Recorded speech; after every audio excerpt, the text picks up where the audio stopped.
Guys, आप सभी का स्वागत है मेरे यूट्यूब चैनल लर्निंग ऑप्शन में। आज मैं लेके आई हूँ आप लोगों के लिए अशोक के चतुर्दश शिलालेख। इसके पहले मैंने एक वीडियो बनाया हुआ है जिसमें शिलालेख और अभिलेख के बारे में एकदम डिटेल से उसमें जानकारी दी गई है। तो आप उस वीडियो को पहले देख के तब इस वीडियो को देखेंगे तो ज़्यादा बेनिफिट होगा। तो चलिए देखते हैं अशोक के चतुर्दश शिलालेख। पहला शिलालेख, अशोक के शिलालेख 4 लिपियों में मिले हैं। अशोक के जो जितने भी हम लोग उसके इतिहास के बारे में जानकारी मिलती है, अशोक के इतिहास के बारे में जितनी भी जानकारी मिलती है उसके अभिलेख से ही मिलती है।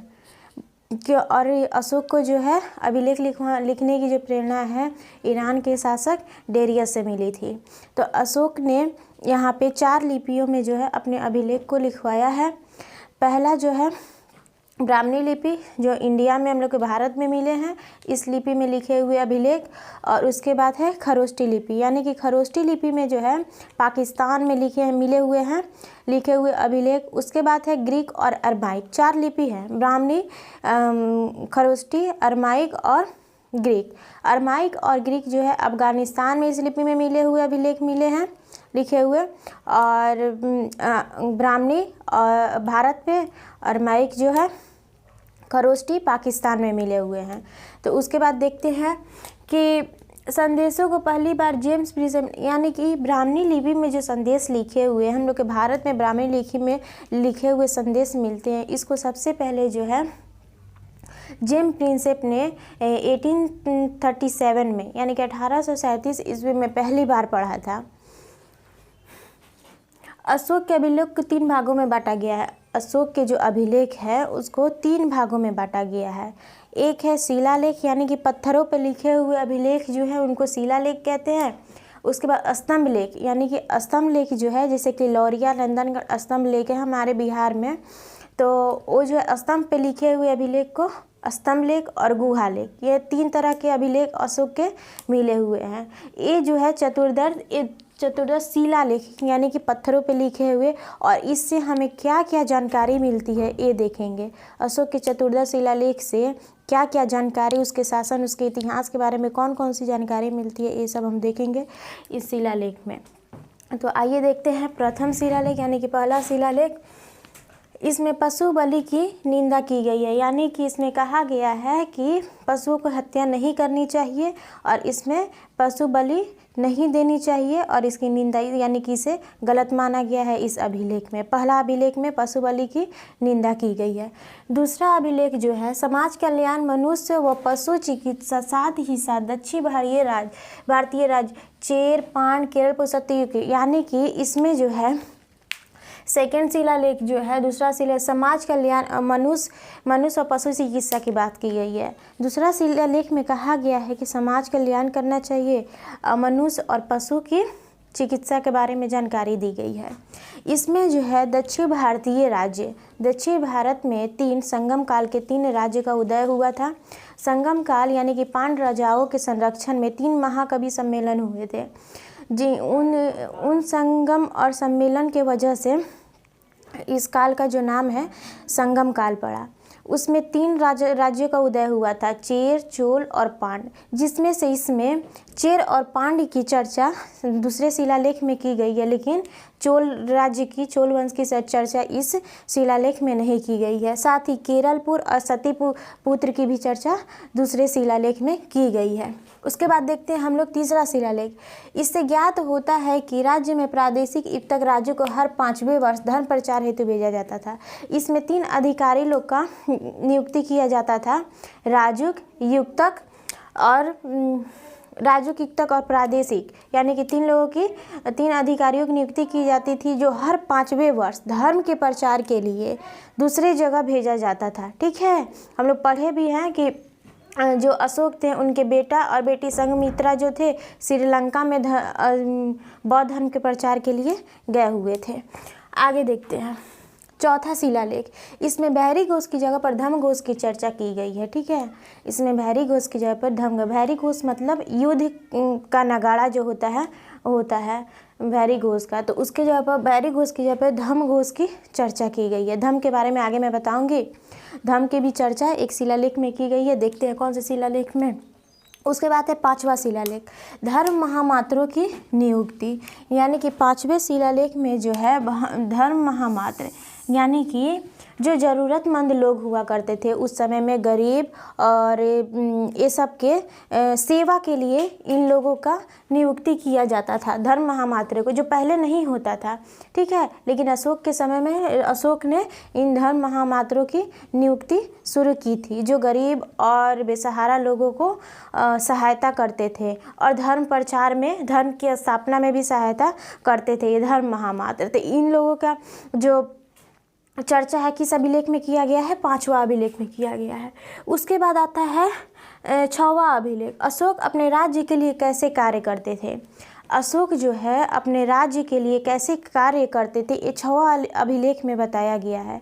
इसमें कहा गया है कि अधिकारी, राज्य के जो उच्च अधिकारी है वो जन कल्याण के लिए अशोक से किसी भी समय किसी भी वक्त आके मिल सकते थे, बतौर कि वो जन कल्याण की बात हो तो। उसके बाद आता है सातवां अभिलेख, सब लोगों में सद्भाव की भावना की अपील की गई है। यानी कि सातवां अभिलेख में जो है, सातवां अभिलेख में सद्भावना की अपील की गई है कि सारे लोग एक जैसे हैं और मिलजुल के रहें, सद्भाव से रहें। तो सद्भावना की अपील की गई है सातवें अभिलेख में। उसके बाद आता है आठवां अभिलेख, अशोक द्वारा तीर्थ यात्राओं की चर्चा की गई है। आठवें अभिलेख में जो है अशोक द्वारा जो है तीर्थ यात्रा की चर्चा की गई है। तीर्थ यात्रा जो है अशोक के दो यात्राओं का वर्णन मिलता है, एक गया का यात्रा और एक लुम्बिनी की यात्रा, जो अशोक के अभिषेक से, राज्य अभिषेक से 10वें वर्ष अशोक ने गया का तीर्थ यात्रा किया था और 20वें वर्ष जो है लुम्बिनी की तीर्थ यात्रा की थी अशोक ने। तो उस तीर्थ यात्रा की चर्चा इसमें है। आठवें अभिलेख में तीर्थ यात्राओं की चर्चा। ठीक है, अशोक का राज्य अभिषेक अभी मैंने इधर लिखा, कलिंग युद्ध में बताऊंगी। ठीक है, उसके बाद है नौवां अभिलेख, सच्ची भेंट और सच्चे शिष्टाचार की स्थापना है। नौवें अभिलेख में जो है सच्चे भेंट और सच्चे शिष्टाचार की चर्चा है। उसके बाद देखते हैं 10वां अभिलेख, राजा और अधिकारी हमेशा प्रजा के हित में सोचे। इसमें कहा गया है कि राजा जो थे या अधिकारी, जैसे कि हम लोग ऊपर देखा तृतीय शिलालेख में जो है 3 जो है अधिकारी थे, राजूक, युक्तक और प्रादेशिक। ये जो है धर्म प्रचार के लिए हमेशा जाते थे, इनकी नियुक्ति की गई थी। उसके बाद जो है धर्म महामात्र की नियुक्ति, 5वें अभिलेख में धर्म महामात्र की नियुक्ति की जो चर्चा है, यानी कि गरीब लोगों की सहायता के लिए ये जो अधिकारी हुआ करते थे, इनको जो है कहा गया है कि ये हमेशा जो है लोगों के हित के बारे में सोचे। राजा हो या कोई भी उच्च अधिकारी हो, वो लोगों के हितों के बारे में सोचे और उनकी सहायता करें। 11वां अभिलेख, धम्म की व्याख्या। देखिए इसमें आ गया धम्म की व्याख्या, लोगों में शिष्टाचार की भावना के लिए। ठीक है, लोगों में शिष्टाचार आए, लोग शिष्टाचार सीखे, इसके लिए अशोक ने कुछ नियम और कानून बनाए थे। ठीक है, उन नियम और कानून को जो है धम्म कहा जाता है और इस धम्म की चर्चा जो है 11वें अभिलेख में, शिलालेख में की गई है। ठीक है, तो धम्म किसे कहते हैं, वैसे नियम और कानून जो लोगों में शिष्टाचार की भावना जगाए या शिष्टाचार सीखे लोग इससे। ठीक है, वैसे नियम कानून। उसके बाद है 12वां अभिलेख, सभी प्रकार के संप्रदाय वालों के समान की बात कही गई। यानी कि जितने भी ऐसे अशोक जो थे, सम्राट अशोक, वो बौद्ध धर्म को मानते थे, लेकिन ये भी नहीं है कि वो दूसरे लोगों को दूसरे धर्म की आलोचना करे। ठीक है, तो इसलिए कहा गया कि सभी धर्म और सभी संप्रदाय के जो लोग हैं उनको समान बात की सम्मान जो है बात की कही गई है, कि यानी कि सभी जो है समान है। ठीक है, उनके मानने के, धर्म मानने के अपने अपने ही होते हैं, लेकिन सभी में समानता की बात कही गई है। उसके बाद है 13वां शिलालेख। ठीक है, 13वां शिलालेख में कही है कलिंग युद्ध की चर्चा है। वेरी इंपॉर्टेंट शिलालेख, हमेशा एग्जाम में पूछा जाता है। 13वां शिलालेख, किस शिलालेख में, अशोक के चतुर्दश शिलालेखों में से किस शिलालेख में कलिंग युद्ध की चर्चा है। ठीक है, तो 13वां शिलालेख में, अंतिम से एक कम। ठीक है, 13वें शिलालेख में जो है कलिंग युद्ध की चर्चा है। इसमें हम देखेंगे कलिंग युद्ध में, यहाँ पे मैंने लिखा हुआ है, शायद थोड़ा सा लाइट आ रहा होगा, बट नो प्रॉब्लम, देखते हैं इसको। कलिंग युद्ध के बारे में थोड़ा सा मैंने इसमें बताया है। अशोक का जो है राज्य अभिषेक 269 BC में ईसा पूर्व में हुआ था, ठीक है। और राज्य अभिषेक के 8वें वर्ष जो है अशोक ने कलिंग पे आक्रमण किया था। कलिंग अभी उड़ीसा, ठीक है, उड़ीसा का नाम एक पहले क्या था, कलिंग था। तो कलिंग जो है 8वें वर्ष राज्य अभिषेक के, अशोक के राज्य अभिषेक के 8वें वर्ष जो है कलिंग युद्ध हुआ था।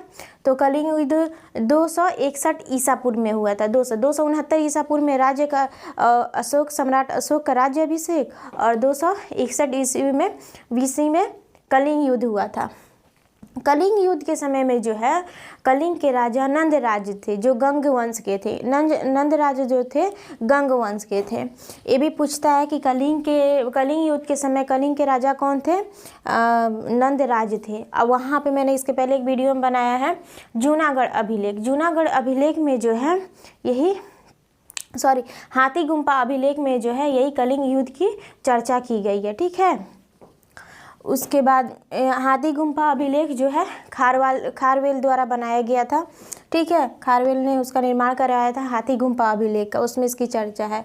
उसके बाद है अशोक का जन्म, पूछता है कि अशोक का जन्म कब हुआ था। तो अशोक का जन्म जो है 304 BC में हुआ था, यानी कि 304 ईसा पूर्व में हुआ था अशोक का जन्म। तो यहाँ पे मैंने लिख दिया हुआ है, ठीक है। थोड़ा सा लाइट का प्रॉब्लम है, बट देखते हैं हम लोग।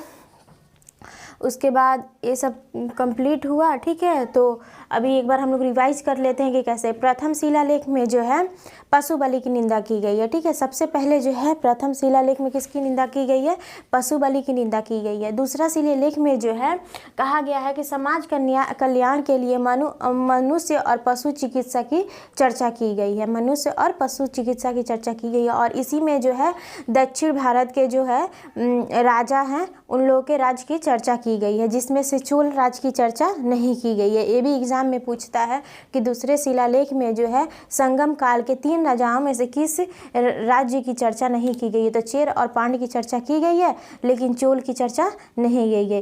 केरल पुत्र और सतीपुत्र की भी चर्चा की गई है। उसके बाद हुआ तीसरा अभिलेख। इसमें तीसरा में 3 अधिकारी, ठीक है। तीसरा अभिलेख ऐसे याद कर सकते हैं, तीसरा अभिलेख में 3 अधिकारी, यानी कि राजू की युक्तक और प्रादेशिक की चर्चा की गई है, जो धर्म प्रचार के लिए बनाए गए थे। हर 5वें वर्ष पे वो धर्म प्रचार करने के लिए जाते थे। उसके बाद है चौथे अभिलेख में है भैरी घोष की जगह पर धर्म घोष की चर्चा। चौथे अभिलेख में भैरी घोष की जगह पर धर्म घोष की चर्चा। 5वें अभिलेख में जो है धर्म महामात्रों की नियुक्ति। 5वें अभिलेख में, तीसरे अभिलेख में त्रिअधिकारी, ठीक है, की चर्चा। चौथे में जो है भैरी घोष की जगह पे धर्म घोष, चौथे में भैरी घोष की जगह पर धर्म घोष, और 5वें में फिर धर्म महामात्रों की नियुक्ति, अधिकारी की धर्म महामात्र की चर्चा की गई है, ठीक है। 5 हो गया। 6 अभिलेख जो है, 6वां अभिलेख अशोक अपने राज्य के लिए कैसे कार्य करते थे। अशोक अपने राज्य के लिए कैसे कार्य करते थे 6वें अभिलेख में। 7वें अभिलेख में जो है इसमें सद्भावना की चर्चा की गई है कि सद्भावना की अपील की गई है, लोगों में सद्भावना की अपील की गई है 7वें अभिलेख में। तो 7वें अभिलेख में और सद्भावना की अपील की गई है। उसके बाद है 8वां अभिलेख, अशोक द्वारा तीर्थ यात्रियों की चर्चा। 8वें अभिलेख में ये पूछा जाता है, ठीक है। यहाँ पे मैं लिख देती हूँ, 8वें अभिलेख में जो है अशोक द्वारा तीर्थ यात्रियों की चर्चा की गई है, यानी कि राज्य अभिषेक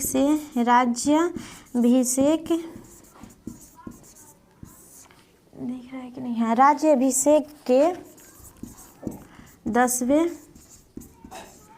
वर्ष गया, और राज्य अभिषेक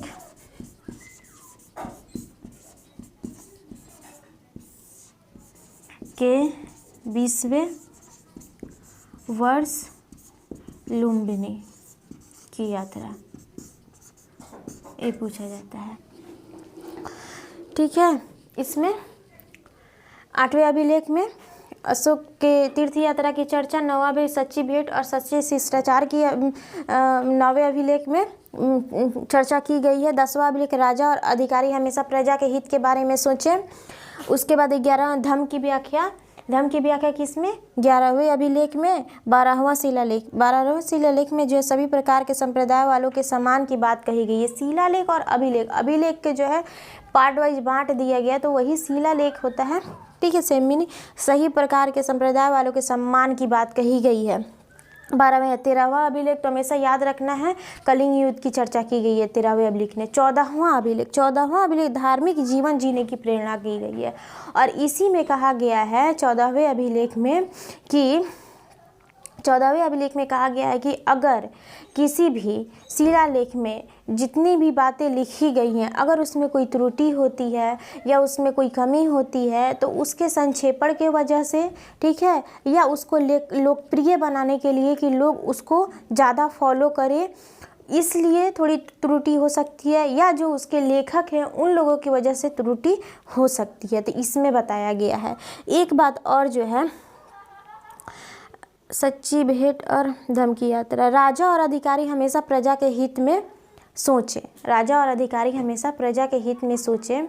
इसमें जो है एक स्त्री महामात्र के स्त्रियों की जो है सुधार के लिए, स्त्रियों के लिए एक स्त्री महामात्र की भी नियुक्ति की गई थी, तो उसकी भी चर्चा है। तो चलिए फ्रेंड, ये तो हो गया। आई होप कि आप लोगों को अच्छा लगा हो, समझ में आया हुआ हो। तो अगर समझ में आया होगा तो सपोर्ट करें friends. Thank you so much, thank you watching for this video.